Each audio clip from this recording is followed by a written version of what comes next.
Antony Blinken has spent the last 2 days in Israel and the West Bank meeting leaders at another precarious time in this long-running conflict. After clashes between IDF forces and Palestinians in Jenin last week were followed by deadly terror attacks on Jews in East Jerusalem, the US Secretary of State has met with Israeli leaders, including the defense, foreign and prime ministers, where he affirmed the US's position on the two-state solution and the de-escalation intentions. And today, he told Palestinian leader Mahmoud Abbas that the horizon of hope for Palestinians is closing. But not everyone in the Israeli government welcomes Blinken's efforts, with religious Zionism MK Orit Strock angered by Blinken's involvement in Israeli policy, calling it, quote, undemocratic for heavy foreign involvement in Israeli politics, especially on the back of alleged dismay of American officials with Israel's new right-wing government. But does she have a point? Does this rare showing of dismay from an Israeli lawmaker against a senior American official already show a deterioration in the American-Israeli relationship under this government? Could Israel stand up for itself against the US and on its own against the world? Should the US intervene on Israeli policy? So let's get to it, gentlemen. Should the U.S. intervene in Israeli policy? As always, we begin with our quick fire round, 30 seconds each to lay out your initial stance on the matter, and we'll pick up the conversation from there. So, Dr. Oren, please take the lead. Your 30 seconds are on. Well, let's first say at the bit that Tony Blinken walked back his initial comments about the proposed reform in the judicial system here.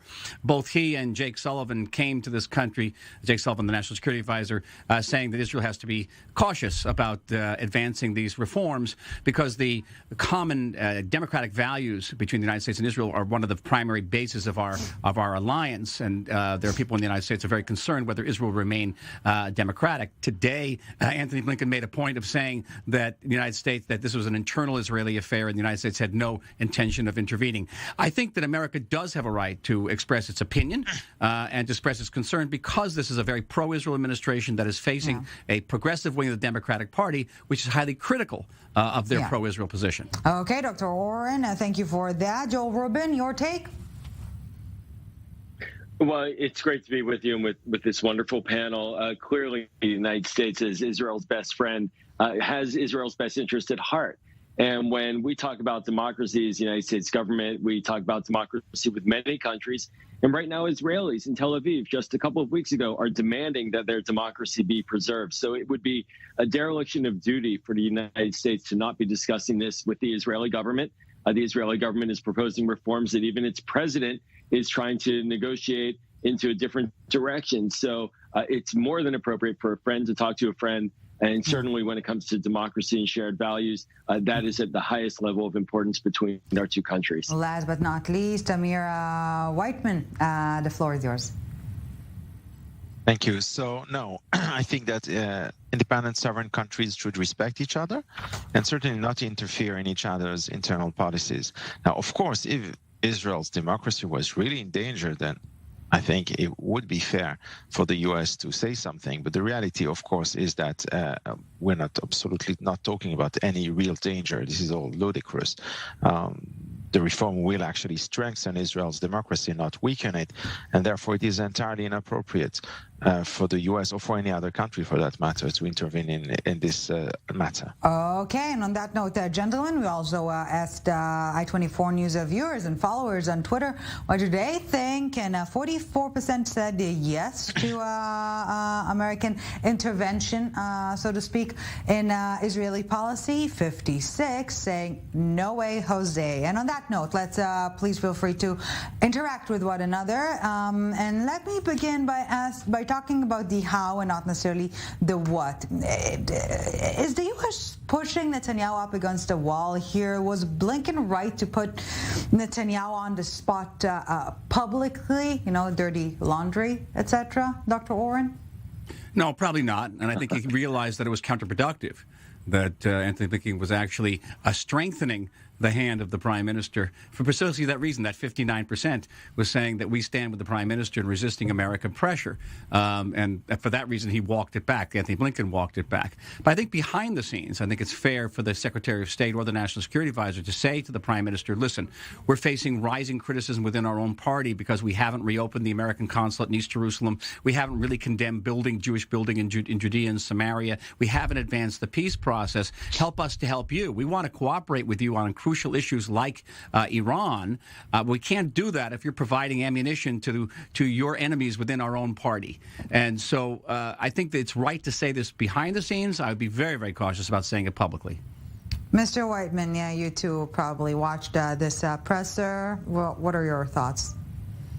No, actually, I fully agree with Michael Oren on this question. I think, again, there's a difference between talking privately and talking publicly. One, everything should be said in private settings, everything, especially among friends. But overall, I think even among enemies, everything should be said openly, clearly, and on the table.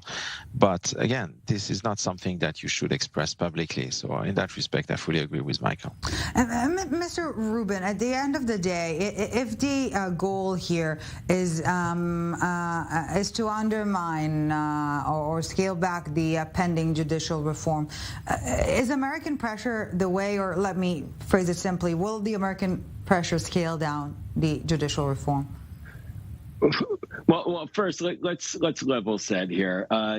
Israel receives about $4 billion in American aid every year to support its military. We just conducted massive military exercises, meaning the United States with Israel, largely aimed at putting pressure on Iran. So Israel should not be worried about public pressure by the United States. Israel is getting tremendous support from the Biden team and across party lines from the United States. So to argue that somehow if Secretary of State of the United States expresses concerns about democracy that Israelis themselves are expressing in the streets in Tel Aviv, that seems to be incredibly a little overly sensitive there. And I do remember when I served in the State Department that the Israeli Prime Minister came to Washington to publicly criticize President Obama's foreign policy. So it really, I think it's a little incredulous to worry about Tony Blinken making a statement or two about Israeli democracy being committed to by this government. And this government, let's be clear, it's not proposing judicial reforms that have the broad consensus of the Israeli democracy. Israel's Zionist founders would be very concerned about how this process is unfolding. It's very partisan. It's not inclusive of all segments of Israeli society. So there is a reason why Secretary Blinken brings this up. And that's really something that we should not shy away from. But Mr. Rubin, aside from this judicial reform, you're implying to an extent, and please correct me if I'm wrong, that because of the financial support the U.S. is providing Israel, it is buying its right to have a say on its policy. I am not implying that. Oh, okay. We are partners and friends, but it is true that the United States is a close partner and ally, including providing the support. Israel requests the support. It can't be a one-way relationship. There has to be a dialogue, and I don't think any democracy does any other democracy a favor by not speaking to them honestly. We have these conversations with France, with Britain. We've had public discussions and debates and engagements with Canada and Mexico. Israel shouldn't get treated differently from other democratic allies in that way. And it doesn't undermine Prime Minister Netanyahu by speaking about issues that the United States Secretary of State speaks about with all of our allies. Mr. Yes, please. Please, I think we're speaking across purposes. It's not whether we should have the dialogue. It's about where we should have the dialogue and how we should have the dialogue. Of course, we should have the dialogue, and friends should talk as candidly as possible to friends. It's just where you talk candidly. Do you talk in front of the cameras, which is not quite candidly, or do you speak in the Prime Minister's office and what's known here as the four-eyed discussion?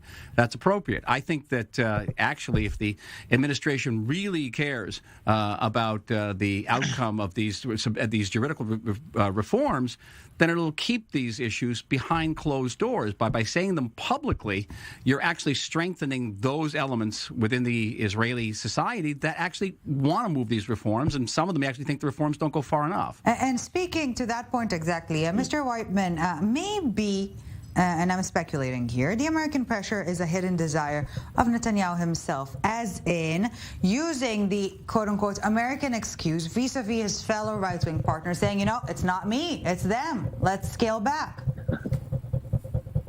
First of all, I don't know. I haven't spoken with the Prime Minister about this. So I have no idea. This is just full speculation. One thing I would like to just react on what was said just before. I was very precise when I said at the beginning that countries should not interfere in other countries' internal affairs.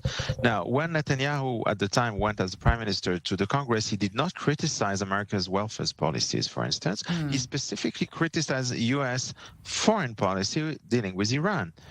So this is a very different matter. So it's one thing for America. It's one thing for America. He did it in the American Congress. No, you're not going to get a pass. He went to the American Congress. He came to Washington, D.C. It was very direct. He came to American, but he did not criticize America's internal policies. He went there because he wanted to speak about the foreign policy issue for a U.S. audience. Yes, but this is not the same. You are being a bit disingenuous, or you don't understand the difference between foreign policy and internal policy. This is not a foreign. I'm sorry. Let me finish my sentence. You are not talking here about a foreign policy issue. It's one thing for America to express concerns, for instance, about the Israel settlements policy, which is one thing. It's another thing to talk about legal internal issues which have to do with Israel's constitutional. That's not true. That's not accurate. The Supreme Court of Israel does have jurisdiction over the Palestinians. And the Palestinians, if they bring cases to the Supreme Court out of concern about how they're being treated by Israeli officials or forces, they go to the Supreme Court. And that makes it an international issue. And when the Supreme Court steps in on behalf of Palestinians, that makes it a concern. Okay, so in that respect, what essentially you are saying is that all Israeli international issues are becoming an international issue. This is taking this way too far. This is not legitimate. This is not a legitimate point of view in terms of international relations. This is not how countries should behave to each other. I understand that some people in America have this imperialistic urge of micromanaging other countries. This is not how these things should be done. And I may have my own personal opinion about American internal policies, but this is not something that an Israeli official should be talking about. And in the same way, this is not what a U.S. official should be talking. I understand you don't want repercussions related to the Palestinians or Israeli democracy, but there are repercussions. We're seeing Tel Avivis by 100,000 protesting these alleged reforms. This is an internal Israeli issue. Excuse me. You know what they're chanting? We don't want to become Iran. That's what they're chanting. So I think it's important for the American government to look at our ally and say, instability is happening, potentially, and the Supreme Court does govern relations, judicial proceedings overseeing police actions and IDF actions towards the Palestinians, which is an international issue. Therefore, we are concerned. Okay. And, Ellie, if I may. Please, Dr. Oren, 10 seconds. No, I can't do it in 10 seconds. I'm sorry. I'm a long proponent of reform of the Supreme Court. I worked for it in the Knesset. We have to reform the Supreme Court. The question is, how deeply should it be reformed and by whom? Those are very important issues in this country. I also opposed Benjamin Netanyahu's speech to the joint session of Congress, but I very much agreed with the fact that he had to give a speech, and the issue was not the American political system. It was an existential threat to the state of Israel. Well, if anyone can do it, it's you, Dr. Oren. On that note, a quick break, but we have so much more to unpack, so do not go anywhere. We're back with the summit in a bit. Welcome back to the summit. Still with us, Mr. Joe Rubin, Mr. Amir Weitmann, and Dr. Oren Weitmann. Why did I keep mispronouncing your name? Excuse me, sir. Well, we're staying on topic, and aside from judicial reforms and Iranian threats, there's one other talking point. Some would suggest a major one. No horizon for the Palestinians. That is, according to Antony Blinken. Is that so? Let's take a listen. The United States is determined to work with our partners to foster a more stable, secure, and prosperous Middle East. The horrific terrorist attacks in Jerusalem, the escalation of violence in the West Bank, have underscored the significant challenges to security and stability that the region faces and that we face. The rising tide of violence has resulted in the loss of many innocent lives on both sides. As I discussed with Prime Minister Netanyahu and President Abbas, and everyone I met in Israel and the West Bank during this visit, all sides must take steps to prevent further escalation in violence and restore calm. And so I've asked senior members of my team to stay on in the region and continue discussions on how these steps might actually be advanced. These are the steps that the parties themselves must lead on. And we have no illusions that heightened tensions can be diffused overnight. But we're prepared to support efforts here and with partners in the region if the parties have the will to do so. And it's a triple mispronunciation. Amir Weitmann. Maybe third time's a charm. Right. Maybe. Got it. Woo. And not just because of that, you'll be the first one on our quick fire round. Is the American push for the Israeli-Palestinian peace a failure? Mr. Weitmann, please take the lead. Listen, I'm 47 years old. As far as I can remember, even as a small kid, I remember American envoys have tried to make peace in the region. That is many, many decades already. I'm happy for them to carry on, but let's be realistic, I don't think anything is going to happen. Dr. Oren, let's be realistic here. Well, the push didn't fail because there was no push. Very simply. And I'm much older than Amir. I go back to the first peace initiatives of Yitzhak Rabin. I was an advisor to that government, and I've seen them all. There was no real push here, and I think that this administration understands that on the Palestinian side, there's no what we call plenipotentiary leadership. There's no leadership that's actually capable of conducting a negotiation, signing on a dotted line, fulfilling a peace treaty. And on the Israeli side, you have an Israeli government in which not a single member supports the locution of a two-state solution for two people. And so this administration is taking note of what previous administrations, particularly the Obama administration, which invested a tremendous amount of time and capital and got nothing out of it. And the administration has other fish to fry in the Ukraine, with China, and with internal American upheavals. Mr. Rubin, any silver lining, maybe? Well, I'm in the middle. I'm younger than Ambassador Oren and older than Amir, so maybe there's a silver lining in that. I concur. The United States, we can push, prod, cajole, be it an ally, supporter of peacemaking, but at the end of the day, the parties have to make the peace. And right now, the conditions in Israel are not leaning in that direction. But that doesn't mean that the United States should not be engaged and should not try to find ways forward, because the parties need it.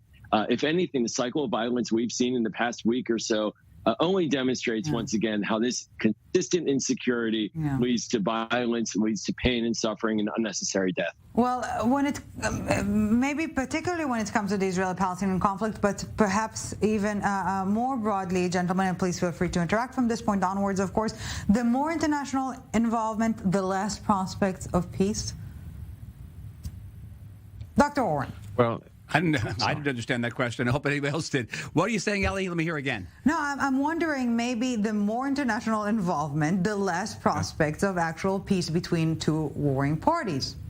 Listen, it's a general rule in diplomacy, and I think Joel was getting to this, and that is that if the two sides are not in a position to negotiate, all the international involvement, all the international pressure in the world is not going to help. And we see a primary example of that in Ukraine. Neither side is willing to negotiate right now, and so all the international efforts are not going to come to any fruition there. Right now, you're dealing with very fundamental problems: the breakdown of Palestinian Authority rule in Jenin, the takeover of that city by the Palestinian Islamic Jihad, which has forced the IDF to go in there and fight the jihad, which has created the level of violence in Jenin, which has spilled over into Jerusalem. These are beyond the ability of the United States or any international body to remedy. It's an internal Palestinian issue, an internal Israeli-Palestinian dynamic, very, very difficult, and the landscape is simply not ripe for negotiations. But if I may, on a silver lining, Ellie, to your question, there may be a silver lining with the Abraham Accords countries, these countries that the United States was very involved in supporting peacemaking between Israel and Morocco and Bahrain and United Arab Emirates, and that matters. And those countries matter now to this government, as does Jordan and Egypt as well. Prime Minister Netanyahu just went to Amman to try to work on some items there bilaterally. So they care about peace too, and they care about the Palestinian issue as well. How far, in what direction, we don't know yet, but they do care, and their publics do care. And for Israel to become more integrated into the region, which is a big Biden administration priority, that's going to require Israel engaging these countries and how to do that. And that's going to require a discussion about what to do about the Palestinians, because we cannot continue to act as if this is a conflict that just can go on like this and there will not be repercussions. As soon as there's violence, the whole region's attention focuses on that. And so maybe these countries will help navigate that going forward as well. And that brings me to a more fundamental question in today's geopolitical reality. Is there a substitute, an alternative to American engagement in the Middle East? You know, you want to get out, but they pull you back in. The talks about leaving the Middle Eastern quagmire been stated time and time again, but maybe the Americans are just needed here, Mr. Weitmann.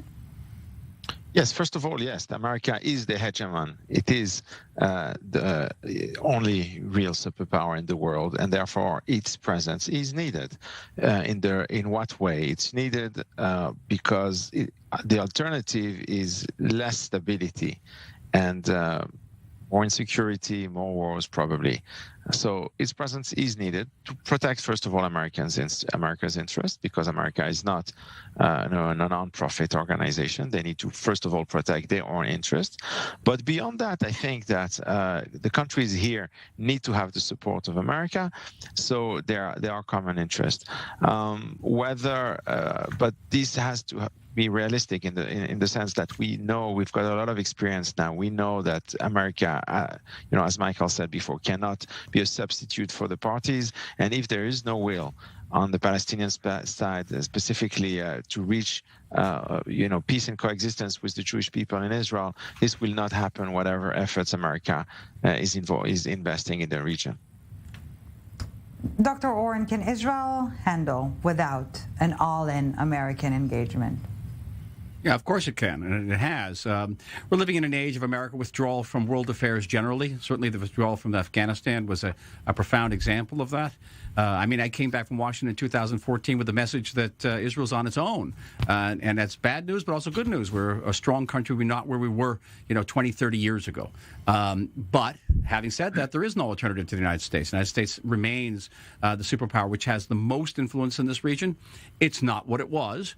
And in some ways, Israel could probably contribute more to the restoration of ties between the United States and Saudi Arabia than the United States can contribute to the opening of ties between Saudi Arabia and Israel at this point. Yeah. So we have to be realistic. Things have changed. But again, there's no substitute for the United States. Joel Rubin, wrap it up for us. If I may, those days of U.S. disengagement from the world are long over. We've seen over the past year American leadership with NATO on behalf of Ukraine and with Ukraine regarding Russia at a level of involvement that has not been seen in decades. And it was the Iraq War that, frankly, kicked America out of the Middle East. That Iraq War destroyed American people's confidence in military engagements abroad, and it really harmed our efforts with Middle East partners. So there's a recalibration taking place. But the idea that the U.S. is withdrawing from the world, that was an idea certainly from several years ago. It's no longer the case.